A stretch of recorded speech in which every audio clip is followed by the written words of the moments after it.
Hello everyone, it's Lindsay, and today I have another Bible journaling process video for you guys. I'm working through the Power-Filled Prayers online workshop from Illustrated Faith. It was written by Tanya Hamilton. She's Messy Bible, and I shared a process for my first week, a week or so ago, so I'll link that down below for you guys. And I was just sitting here. I know typically on Sundays I say that I'm going to do a faith planner process video, but I'm taking a little bit of a break from my faith planner processes, and I thought I'd pop in and just do a regular Bible journaling process for you guys today. So I'm working on the week 2 devotional, and it's going to be a little bit similar to the last video, kind of the same formula that I'm going to use. I'll use a couple different products, but today Tanya has us in Proverbs 3 verses 5 through 6 that say, "Trust in the Lord with all your heart and do not rely on your own understanding. In all your ways know him, and he will make your paths straight."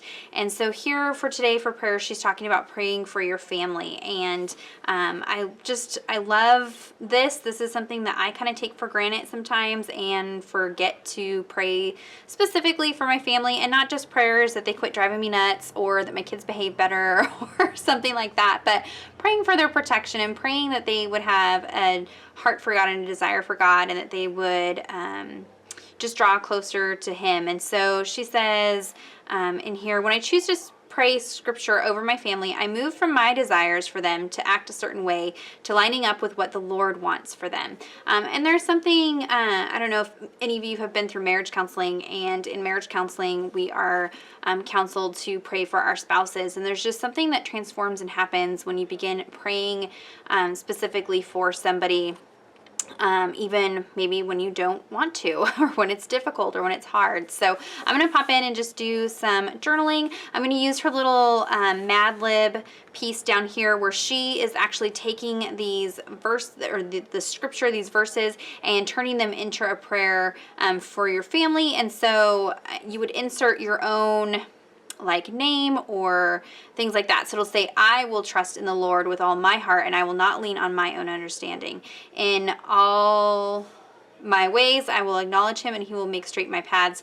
Or you can put in somebody's name, like my husband, Dave will trust in the Lord with all his heart and will not lean on his own understanding. In all David's ways he will acknowledge him, and he will make straight his paths. And so you could put in one of your family members' names and do it out that way. So I'm not quite sure how I'm going to do that one yet. I'll get there when I get there.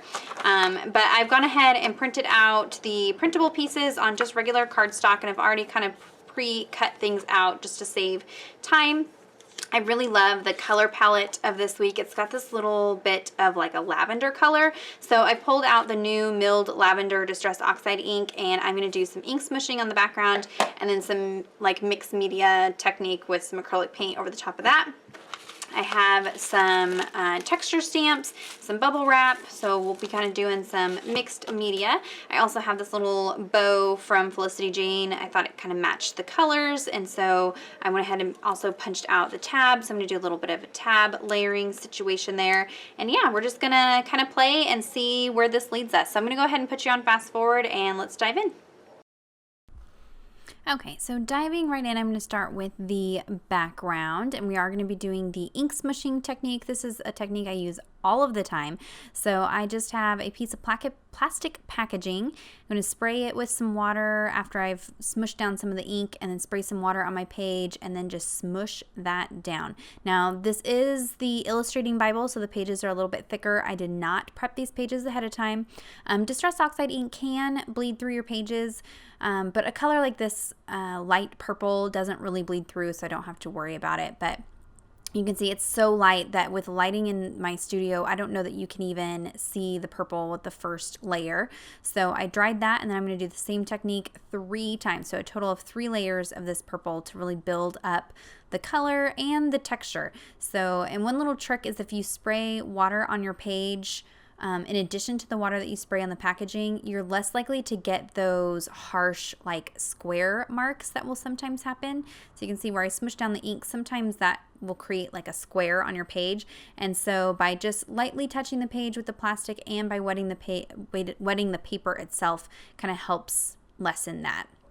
Now the purple wasn't quite dark enough. So I'm going in with Victorian Velvet, which is kind of like a pinky purple, mauvey, like rose color. And so I'm going to add just a little bit of that to deepen up the background a little bit. This looks really dark when it's wet, but once it dries, it really dries back and mellows out. So there's like 4 layers of Distress Oxide ink here. There was some bleed through. If that bothers you, you can always apply gesso or watercolor ground. I would suggest watercolor ground. I have better techniques with that, or better results with that, and that'll prevent your bleed through.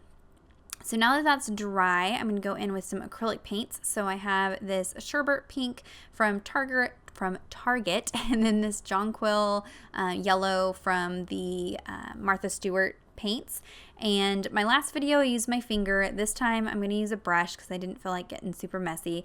My brush is dry and I'm just picking up a little bit of paint, so I'm kind of getting these patchy dry brushed look, and that is what I'm wanting. I'm wanting a really textured mixed media feel with this background, and the key with mixed media backgrounds like this is just to build layer upon layer upon layer upon layer. And yes, it takes a little bit longer and you have to be patient, but for me this whole time I'm thinking about the devotional content, I'm thinking about the scripture, and just kind of taking my time and enjoying the process. So I enjoy that. So I went ahead and dried off camera the pink paint, and now I'm just brushing a little bit of that yellow paint onto some bubble wrap, and not very much, just a little bit, and then stamping that around the page. Again, just building up those layers, and the key is less is more. You can always add more paint. It's kind of hard to take it away. So I'm barely adding any paint to that plastic, and you can see I'm stamping it down and then continuing to stamp it off until there's no paint really coming off of the bubble wrap. And that's how you get all of the texture and variance in intensity of the color. So I went ahead and dried that off camera as well, and now I'm going to go in with some stamps. So there is this little triangle stamp. Now this is old. This is from an Illustrated Faith stamp set back when they had their Etsy shop, and it was a Taz and Belly stamp set with the feathers. I think it's called Refuge. So it's no longer available, but use any texture stamp that you might have. And I'm stamping with some archival ink. Archival ink can bleed through your pages, but since I'm stamping over acrylic paint, this particular ink is meant for mixed media like this. So I'm stamping it off initially on a scrap piece of paper and then taking it to my Bible page. That way it's not quite as intense black. It's more in the background, and that also reduces the chance of bleed through if you do it that way. So now that's my background. It's all nice and dry, and I can start adding these different pieces. One thing I'm really loving about working in the Illustrating Bible from Illustrated Faith is that you can add all kinds of dimensions since it has that spiral binding. So I am adding some foam squares to the back of this prayer piece, the same technique that I did in the last Power-Filled Prayers process video that I did. So I'm wanting some continuity between these entries. So I'm doing some of the same things. And then I'm mixing that with some of the word fetty that's included in the printable. So it'll say prayer over my family as my title there. And you can reduce the size of these printables if you're working in a traditional journaling Bible with a smaller margin.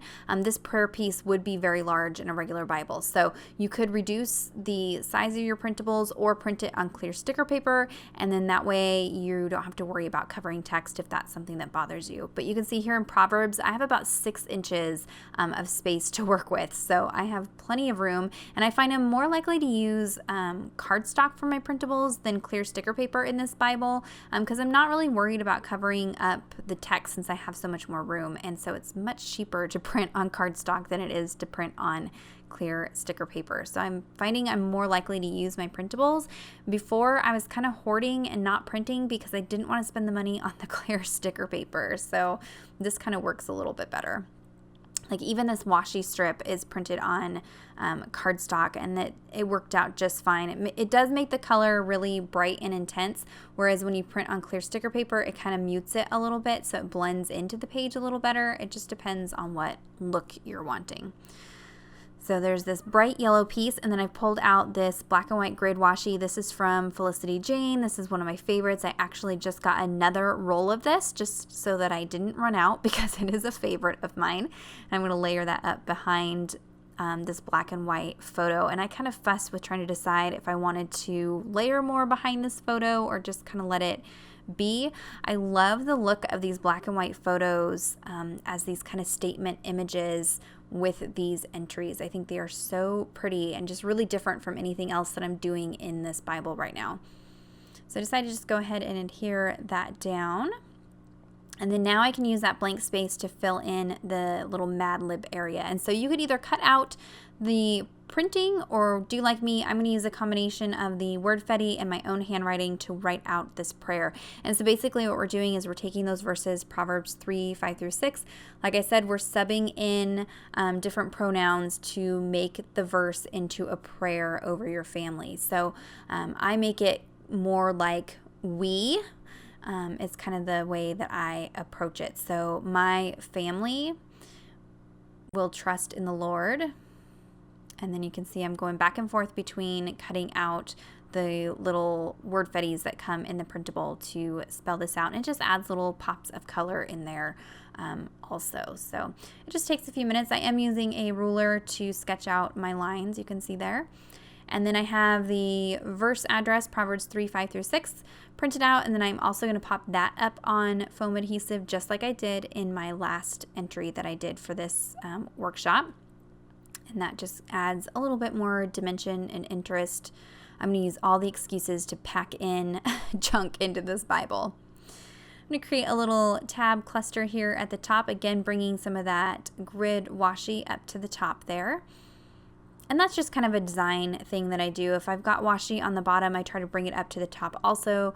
And then it also acts as a way to reinforce the page underneath my paper clips if I'm going to use something like that. I'm going to try to use up some of the word fetty. So there's this word fetty, I think it says this verse. I'm going to put it in a little cluster next to where the verses are. Another nice thing about this larger margin is you can kind of create little mini like vignette clusters on the page. I'm going to underline those verses and then stick down these. And I do go ahead and pull out a little arrow stamp that I have. And like I'll link my Tip Tuesday down below where I made this stamp set. I pulled a whole bunch of stamps from a whole bunch of stamp sets and made a special stamp set just full of like texture stamps. That way they're easy to just pull out and go with it. And I do stamp that full strength. All right, so that is it. That is my finished page. I have my little prayer here. And I keep this image here. You can definitely document it in your Bible, use it as a piece like that. But this is the verse, Proverbs 3, 5 through 6. So I usually keep this somewhere on my desk or somewhere that I can see it throughout the week while I'm just thinking about this devotional. And then just switch it out with the new one next week. So if you have any questions or comments, be sure to leave those down below. Check out the description box for links to everything that I mentioned. Give this video a thumbs up if you enjoyed it. And subscribe to my channel if you're not already subscribed. And until next time, thank you so much. Bye-bye.